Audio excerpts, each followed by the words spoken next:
안녕하십니까. 여러분의 친절한 지도교수 빵눈입니다. 여기는 논문의 신 빵눈 특강 강의실입니다. 이 영상을 통해서 학습할 주제는 한글 맞춤법, 논문에서 자주 틀리는 부분입니다. 제목이 이렇게 달려 있어서 논문에서 자주 틀리는 부분이 뭔지 그런 걸 알려주는 대로 학습을 해야지, 뭐 이런 생각으로 시청하시는 분이 있을 건데요.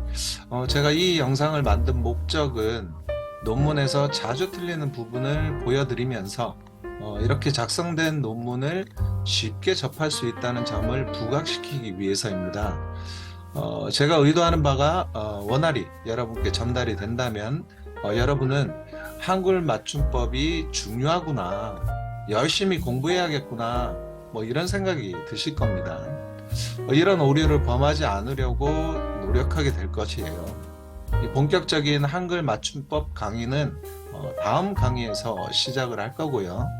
이번 강의는 한글 맞춤법에 맞지 않는 그런 표기를 우리는 선행연구에서 너무나도 쉽게 찾아낼 수 있다는 점과 나는 이런 오류를 범하지 않기 위해서 맞춤법 공부를 열심히 해야겠다, 이런 생각이 들게끔 만들면 이 강의의 목적은 충분히 달성될 것입니다.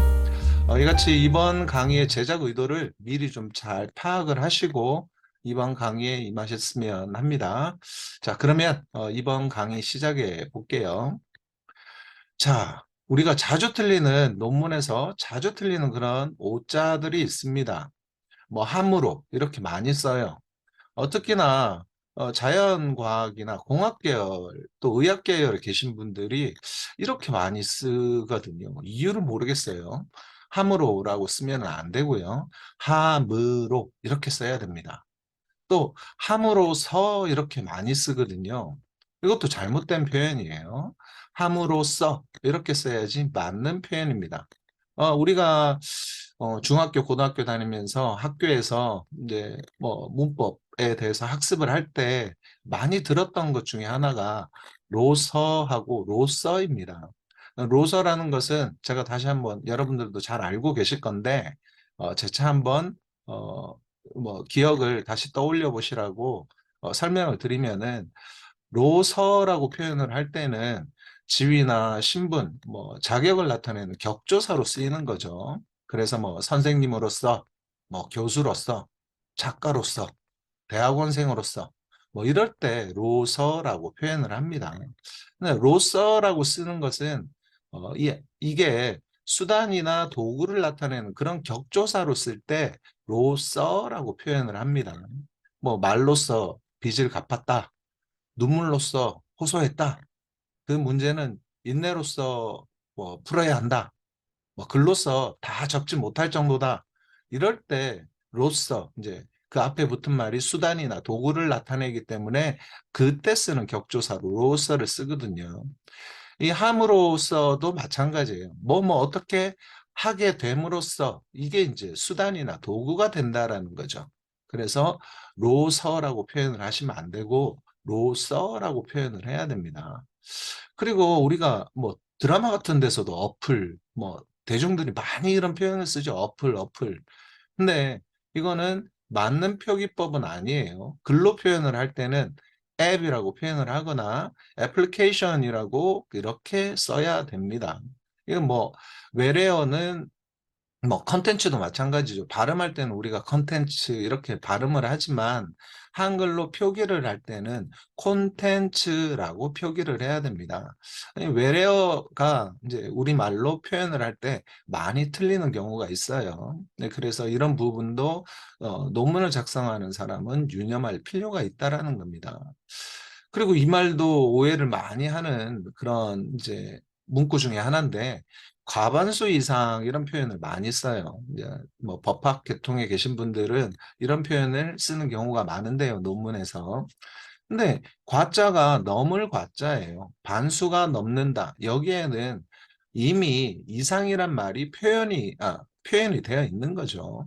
그래서 과반수 이상이 아니라 그냥 과반수로 표현을 해야 되는 거예요. 이런 오자들이 논문에서 자주 보입니다. 뭐 이외에도 많을 겁니다. 제가 그냥 경험상 이런 오자들이 많더라라는 것을 말씀을 드리는 거고, 이런 오자만 있는 것이 아니라 제가 첫 번째 이 한글 맞춤법 강의에서도 말씀드렸다시피 띄어쓰기 오류가 굉장히 많습니다. 여러분들 이런 오자는 사실은 실수를 잘 하질 않아요. 예. 어 내가 뭔가 좀 이게 맞는 표현일까 이런 게 이제 의심스러운 경우 찾아보거든요. 그런데 띄어쓰기는 잘 찾아보지는 못해요. 찾아본다고 답이 바로 나오는 경우도 없고요. 그렇다 보니까 띄어쓰기 오류는 굉장히 많습니다.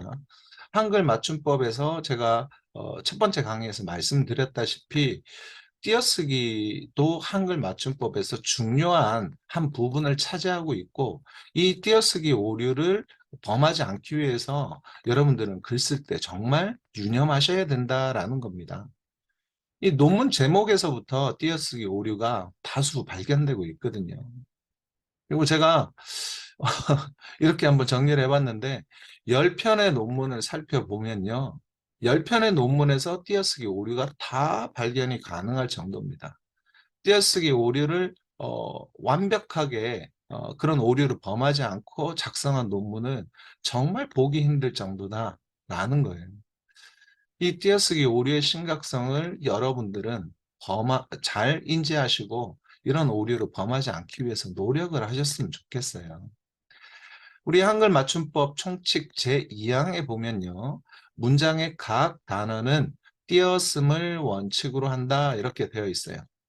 그리고는 이 띄어쓰기 이제 본격적인 규정에 가서는 여러 가지 이제 예외 규정들이 여러분들을 이제 괴롭히게 되는 건데요. 아무튼 총칙에 나와 있는 원칙은 이렇습니다. 각 단어는 띄어쓰기를 원칙으로 한다입니다. 근데 여러분 우리가 단어라고 하는 것이 의미가 뭐죠? 뭐 명사나 대명사, 뭐 수사, 동사, 형용사, 부사 뭐 이런 여러 가지 품사들이 있는데요. 이런 말들처럼 자립적으로 쓸 수 있는 말이 단어예요. 또는 뭐 그에 준하는 말 이런 것들이 다 단어라는 것이거든요. 자립적으로 쓸 수 있는 말은 다 띄어 써야 되는 거구나. 원칙적으로는 그렇구나라고 일단 이해를 하셔야 돼요. 한번 보실까요? 우리가 논문의 연구 결과라고 이제 장의 제목으로 많이 다는데요. 이거 붙여 쓴 경우 굉장히 많아요. 띄어 쓴 걸 찾기가 어려울 정도로 굉장히 많아요. 선행연구가 죄다 이렇게 표현을 하다 보니까 여러분들도 그냥 이론고사를 할 때 선행연구에서 그렇게 적혀 있으니까 따라서 그렇게 아무 생각 없이 이렇게 붙여쓰기를 합니다. 근데 이거는 연구라는 단어와 결과라는 단어를 그냥 쓴 거잖아요. 그러면은 단어 간에는 어떻게 합니까? 띄어 쓰는 게 원칙이라고 했잖아요. 그러면 당연히 이렇게 띄어 써야 되는 거거든요. 근데 죄다 붙여 쓰고 있어요.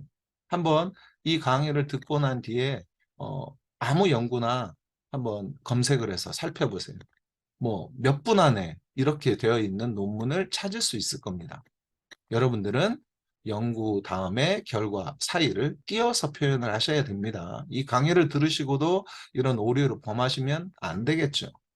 그런 것 중에 많은 게 또 연구 모형, 양적 연구를 하다 보면은 이 표현을 쓰게 되는데요. 이것도 붙여 써야 될 이유가 전혀 없어요. 연구라는 단어와 모형이라는 단어는 각각 개별적인 단어예요. 단어 사이는 띄어쓰라고 되어 있잖아요. 우리 한글 맞춤법 총칙 제2항에 그렇게 명시가 되어 있지 않습니까? 그래서 연구하고 모형은 띄어 써야 된다. 연구 방법도 마찬가지죠. 띄어 써야 되는 게 맞는데 굉장히 많이 붙여 쓰고 있습니다. 제3장 이건 뭐 이제 자주 발견되는 것은 아닌데 간혹 이렇게 쓰시는 분들이 있어요. 제하고 3장 사이로 이렇게 띄어 쓰는 경우가 있는데 이 제는 접두사예요, 접두사. 우리가 풋사가 이런 표현을 하잖아요. 맨주먹 이런 표현. 그때 맨이나 풋은 접두사거든요. 이런 접두사는 그 뒤에 나오는 단어하고 붙여쓰기를 합니다. 맨 주먹이라고 표현할 때 맨하고 주먹하고 띄어서 씁니까, 여러분들이? 아니죠. 붙여서 쓰잖아요. 풋사과라는 표현을 쓸 때도 풋하고 사과 사이를 띄우지 않잖아요. 그런 것처럼 얘는 접두사기 때문에 붙여서 이렇게 써야 되는 거예요. 제3장 이렇게. 근데 이것도 간혹 가다가 오류를 범하는 분들이 있어요. 또 하는 데 있다. 이것도 하는 띄우고 대 띄우고 있다. 이렇게 표현을 해야 되거든요. 이 대자는 의존명사예요. 의존명사.